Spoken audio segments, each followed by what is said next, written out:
Good day everyone! Papunta kami ngayon sa Nara Park. At nandito kami ngayon sa Nara Station. Papunta kami Nara Station. Nasa train kami guys. At nakita nyo napakatahimik po.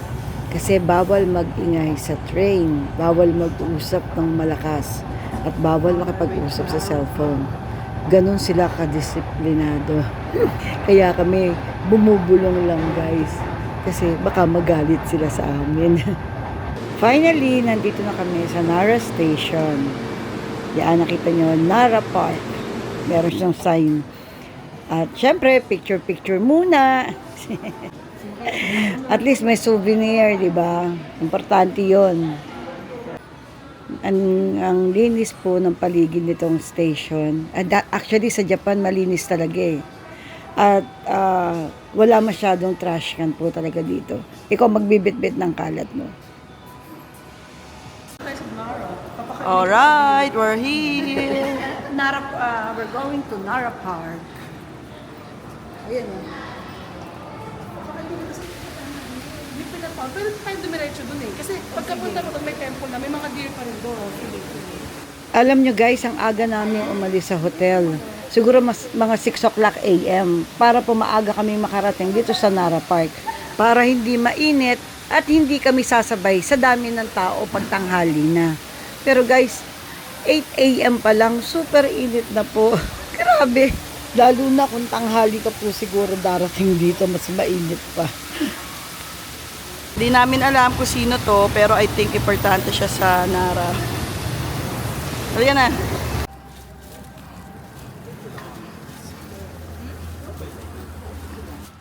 Yeye, pwede ba isend sa akin ni Mama tong mga video? Pipila kami rito.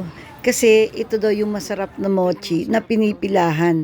Kasi freshly made siya guys. Kaya titikman natin. Makikipila rin tayo. Let's try it. Hindi namin naabutan yung gumagawa ng mochi. Kasi guys, dito lang yung sa tabi nitong store. Pinakikita nila kung papaano nila binabayo o pinapound yung mochi para maging masarap. Di na, 1 piece o ganito. Yan na lang. O, isa na lang. Hati-hati na lang tayo. Ako na bibili. Ano yung matcha, ye? Just 1 piece? No, Matcha mochi pala. okay na yun sa akin. Eh, ba't bumili ko kasi yan? Eh, gusto niya eh. Okay na, baka gusto niya ng buo, tita. 810. Thank you. So, it's 2,000 yen. 2,000 yen, siguro sa Pilipinas, 1,000 pesos po.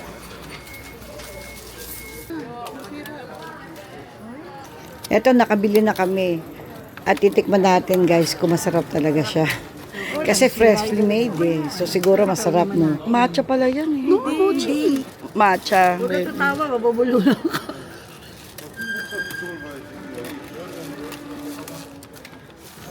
Ang sarap ng ganito niya. Ano masasabi niyo? Sama mo na sa'yo. Sama mo na dun sa iyo. Pag walang tubig, mamatay ka. Bibili akong tubig. May tubig siya, Pokal Sweat. Hindi, ayoko na. Baka mo nga bibili akong tubig. Ayaw mo? Hindi, bibili akong tubig. It's good. Red bean. Ang dami ng feeling ng mochi na red bean. Kaya masarap po siya. At dahil freshly made, ang lambot ng mochi.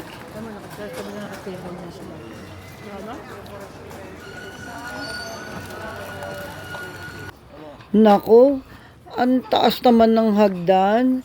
Sa likod pala kami napadaan kasi hinahanap nga namin yung mochi. At ito ang bumungad sa amin para makarating kami dun sa Nara Park, yung may mga deer. Ay nako. Oo nga, tourist nga yun. Grabe ang sikat ng araw. At ang taas ng hagdan. Ay nako guys. Umpisa na ng lakaran.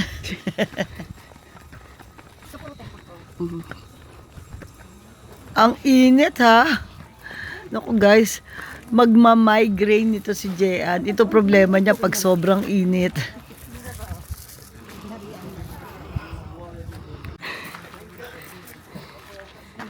Dapat tapon tayo magpunta rito. Mas mainit. Hindi, yung sa baba yung araw.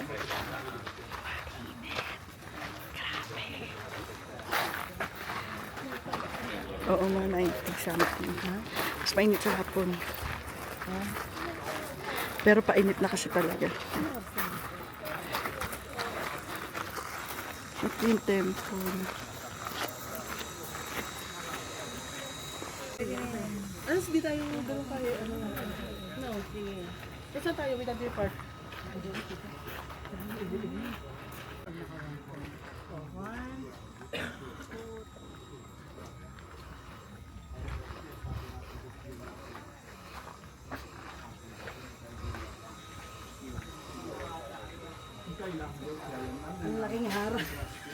Nagpapapicture ka ba?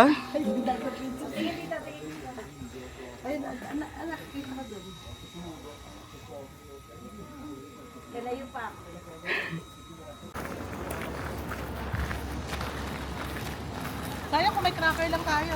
Ba't di tayo bumili? Kasi napunahan sila eh. Dumaan tayo sa... Isa to sa mga deer. Isa to sa mga deer na napapakainin.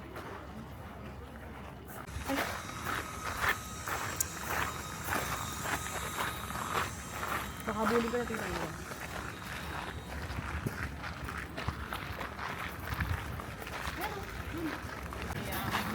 Sa reindeer. Hello, pochochoy.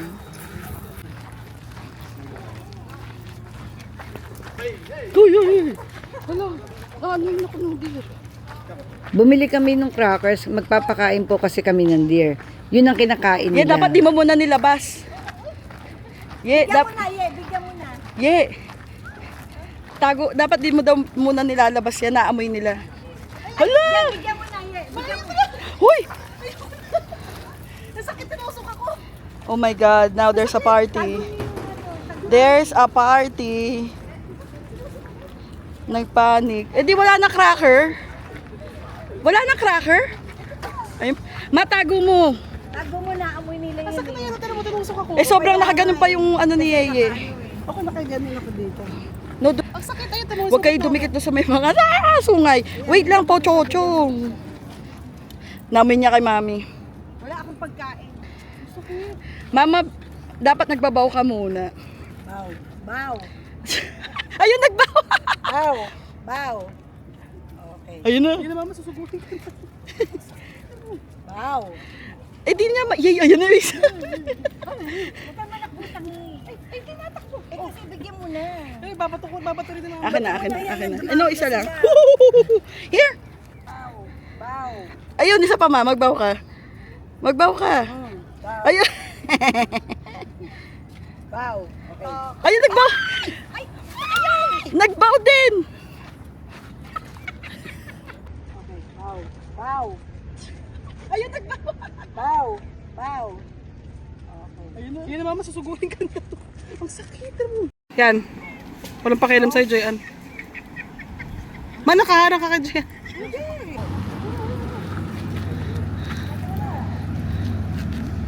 Ay, hindi ka nagbaw eh.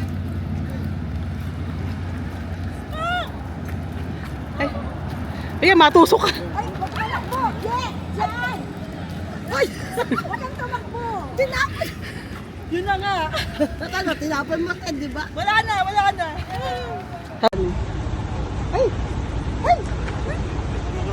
Nakakatakot to, nanunuwag. Salbahe ka ah.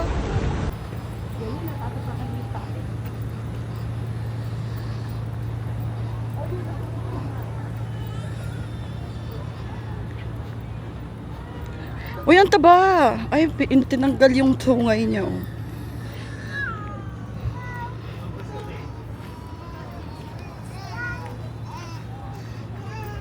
Check mo sa akin mo. Ay, last video ni Mama. Sasadyo ka na doon. Binidyoan kita nung hinuho ka na ng gano'n. Binidyohan kita. Binidyoan kita dyan nung hinuho Lahat ko. na kayo. Ay, di. Pakita mo yun. Kahit mapahiya ako, sabi mo, yan ang mangyayari. Oo ba, seryoso? At sinabi kasi, hands up pag wala ng food. Eh, pasab ka to. Nangaaway talaga silang knockdown. Knockdown? Nangaaway. Yun, oh. Ang hirap, di ba? Sabi ko siya, ang hirap eh. Nang-aaway itong mga deer na to pag hindi mo binigyan agad ng Yung pagkain. baby, pinoprotektahan nila. Nakita mo yan, oh. Makapalibot sila. Pero nagbabaw sila kahit wala kang food. Oo.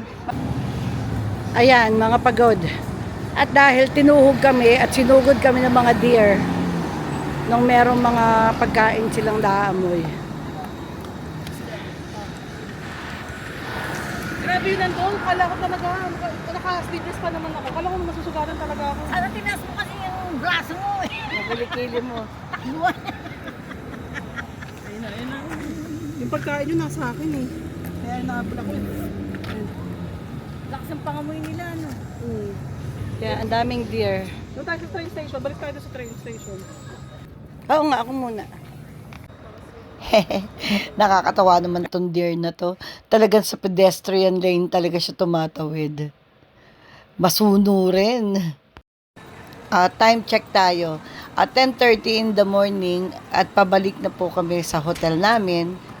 At talagang mainit na. Kaya nag-decide na rin kami umuwi. By the way guys, na nagpunta kami sa Nara Park, nung nandito kami sa Osaka. Dahil mas malapit daw. Pero guys, kung nasa Kyoto naman kayo, pwede rin naman kayo magpunta rito na medyo malayo lang daw. Pero mas malayo pag nasa Tokyo kayo. So anyway, research nyo na lang kung halimbawa nasa Japan kayo at gusto nyo pumunta ng Nara Park, research nyo na lang kung gaano kalayo ito doon sa destination nyo. Well anyway guys, hanggang dito na lang at maraming salamat. Bye!